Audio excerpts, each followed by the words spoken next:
Hi guys, இந்த வீடியோவில் நம்ம என்ன பார்க்க போறோம்னு பார்த்தீங்கன்னா நம்மளோட ஃபேஸ்புக் பேஜில் வீடியோஸை எப்படி ப்ராப்பராக அப்லோட் பண்ணுறதுன்றது தான் இந்த வீடியோவில் பார்க்க போகிறோம். ஸோ நீங்கள் ஃபஸ்ட்டு உங்களோட ஃபேஸ்புக் பேஜை ஓப்பன் பண்ணிக்கோங்க. அண்ட் லெஃப்ட் ஹேண்ட் சைடில் பார்த்தீங்கன்னா நமக்கு கிரியேட்டர் ஸ்டுடியோன்னு ஒரு ஆப்ஷன் இருக்கும். அந்த ஆப்ஷன் இல்லைன்னா நம்மளோட எடிட் டேப்பில் போயிட்டு நம்ம டெம்ப்ளேட்டை சேஞ்ச் பண்ண போகிறோம். நீங்கள் ஸ்டாண்டர்ட் டெம்ப்ளேட்டை சூஸ் பண்ணிக்கோங்க. அண்ட் வீடியோஸை பார்த்தீங்கன்னா செகண்டாக இருக்க மாதிரி அந்த ஆப்ஷனுக்கு ஏற்ற மாதிரி நீங்கள் சேவ் பண்ணிக்கோங்க. இப்போ நீங்கள் உங்களோட பேஜை நீங்கள் ரீலோட் பண்ணிங்கன்னா வீடியோஸ்னு ஒரு பட்டன் வந்திருக்கும். அந்த வீடியோஸ் பட்டனை கிளிக் பண்ணதும் விசிட் கிரியேட்டர் ஸ்டுடியோன்னு இருக்கும். அந்த பட்டனை கிளிக் பண்ணிக்கோங்க. இப்போ பார்த்தீங்கன்னா நம்ம கிரியேட்டர் ஸ்டுடியோ மூலியமாக தான் நம்மளோட வீடியோவை அப்லோட் பண்ண போகிறோம். ஸோ இந்த வீடியோஸ் மட்டும் தான் மானிட்டைசேஷன் ஆகும். ஸோ அதனால தான் நம்ம கிரியேட்டர் ஸ்டுடியோவில் நம்ம அப்லோட் பண்ண போகிறோம். ஸோ இங்கே சிங்கிள் வீடியோ பட்டனை கிளிக் பண்ணி நம்ம ஒரு வீடியோவை அப்லோட் பண்ண போகிறோம்.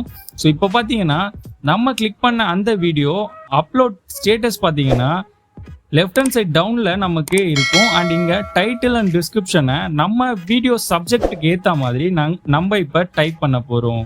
ஸோ இப்போ பார்த்தீங்கன்னா நான் ஒரு கேமிங் வீடியோவை தான் அப்லோட் பண்ண போகிறேன். ஸோ இந்த கேமை எப்படி டவுன்லோட் பண்ணி இன்ஸ்டால் பண்ணுறதுன்றது தான் டைட்டில் அண்ட் டிஸ்கிரிப்ஷனில் பார்த்தீங்கன்னா நான் கொடுத்துருக்கேன்.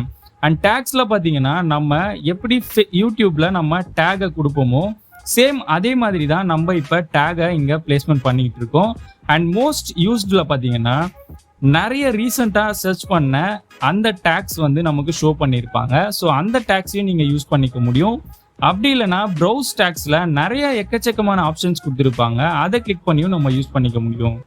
அண்ட் செகண்ட் பார்த்தீங்கன்னா தம்ப்நெயில்ன்ற அந்த ஆப்ஷனை சூஸ் பண்ணி ஆட் இமேஜில் உங்களோட கஸ்டமாக யூஸ் பண்ணக்கூடிய அந்த தம்ப்நெயில் இமேஜை நீங்கள் சூஸ் பண்ணிக்க முடியும். அது இல்லைனா நீங்கள் சூஸ் ஃப்ரேம் ஆப்ஷனை சூஸ் பண்ணி உங்களோட வீடியோவில் இருக்கக்கூடிய அந்த வீடியோ ஃபைலை கூட நீங்கள் உங்களோட தம்ப்நெயிலாக நீங்கள் செலக்ட் பண்ணிக்க முடியும். அண்ட் செலக்ட் பண்ணி சேவ் தம்ப்நெயில்ஸ்னு கொடுத்தீங்கன்னா உங்களோட வீடியோவுக்கு அந்த தம்ப்நெயில் பார்த்தீங்கன்னா சேவ் ஆக ஆரம்பிச்சிடும். அண்ட் நெக்ஸ்ட் பார்த்தீங்கன்னா ட்ராக்கிங்னு ஒரு ஆப்ஷன் இருக்கும். அதை கிளிக் பண்ணிக்கோங்க. இங்கே லேபிள்ஸ் பார்த்தீங்கன்னா நம்ம சூஸ் பண்ண போகிறோம். சேம் டேகுக்கு நம்ம எந்த மாதிரியான டேக்ஸை நம்ம சூஸ் பண்ணுறோமோ அதே மாதிரி நம்மளோட கஸ்டம் லேபிள்ஸை நம்ம இங்கே யூஸ் பண்ணிக்க முடியும். அண்ட் இது எதுக்காகன்னு பார்த்தீங்கன்னா நம்மளோட வீடியோஸை ஈஸியாக நம்ம சர்ச் பண்ணி பார்த்துக்க முடியும். அதுக்காக தான் நம்ம கஸ்டம் லேபிள்ஸை நம்ம இங்கே யூஸ் பண்ணிக்கிட்டு இருக்கோம். அண்ட் மேக்ஸிமம் பார்த்தீங்கன்னா இதில் 5 லேபிள்ஸ்க்கு மேலே நம்ம யூஸ் பண்ண முடியாது. அண்ட் ஒன்ஸ் நீங்கள் இந்த ஸ்டெப்ஸ் எல்லாமே கம்ப்ளீட் பண்ணதுக்கப்புறம் ஒன்ஸ் நீங்கள் செக் பண்ணதும் நெக்ஸ்ட் பட்டனை கிளிக் பண்ணிக்கோங்க. அண்ட் இங்கே தான் பப்ளிஷிங் ஆப்ஷன் வந்து நமக்கு கொடுத்துருப்பாங்க.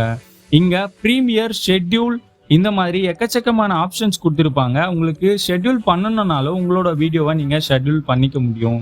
அப்படி இல்லைனா சேவ் டிராஃப்ட் கொடுத்து உங்களோட வீடியோவை நீங்கள் டிராஃப்ட் பண்ணிக்க முடியும். இப்போ நம்ம பப்ளிஷ் நவ்வை கொடுத்து தான் பப்ளிஷ் பண்ண போகிறோம். இங்கே நம்ம சேரிட்டிக்காக நம்ம ஃபண்ட்ஸ் கூட இதில் ரைஸ் பண்ண முடியும். அண்ட் ஆட்ஸை கூட நம்மளோட வீடியோஸில் நம்மளே போஸ்ட் பண்ண முடியும். அண்ட் ஒரு பேஜில் இருந்து வேற ஒரு பேஜ்க்கும் நம்ம இந்த கிரியேட்டர் ஸ்டுடியோ மூலமா வீடியோஸை பார்த்தீங்கன்னா நம்ம அப்லோட் பண்ண முடியும். அண்ட் அதுக்கான ஆப்ஷன் தான் பார்த்தீங்கன்னா இங்கே சூஸ் பேஜ்னு ஒரு ஆப்ஷன் கொடுத்துருக்காங்க. அண்ட் இங்கே ரியாக்ஷன் அண்ட் கமெண்ட்ஸை கூட நம்ம மாடரேஷனில் நம்ம ஆஃப் பண்ணிக்க முடியும். அண்ட் இதெல்லாம் கம்ப்ளீட் பண்ணதும் பப்ளிஷ் நவ்ன்ற அந்த பட்டனை நீங்கள் கிளிக் பண்ணிங்கன்னா உங்களுக்கு ஒரு பாப்அப் விண்டோ ஓப்பன் ஆகும். யுவர் வீடியோ போஸ்ட் இஸ் ப்ராசஸிங்னு. இது பார்த்தீங்கன்னா மேக்ஸிமம் ஒரு 5 மினிட்ஸ் வரைக்கும் டைம் எடுத்துக்கும். ஒவ்வொரு வீடியோ குவாலிட்டியை பொறுத்து நமக்கு இங்கே டைம் எடுத்துக்குவோம். அண்ட் உங்களோட பேஜில் நீங்கள் ரீலோட் பண்ணிங்கன்னா உங்களோட வீடியோ பார்த்தீங்கன்னா ஷோ ஆக ஆரம்பிச்சிடும். அண்ட் உங்களுக்கு இந்த வீடியோ பிடிச்சிருந்தா மறக்காமல் டெக்ஸ்லைட் தமிழ் சேனலுக்கு சப்ஸ்கிரைப் பண்ணிடுங்க. அண்ட் பெல் பட்டனையும் கிளிக் பண்ணிடுங்க.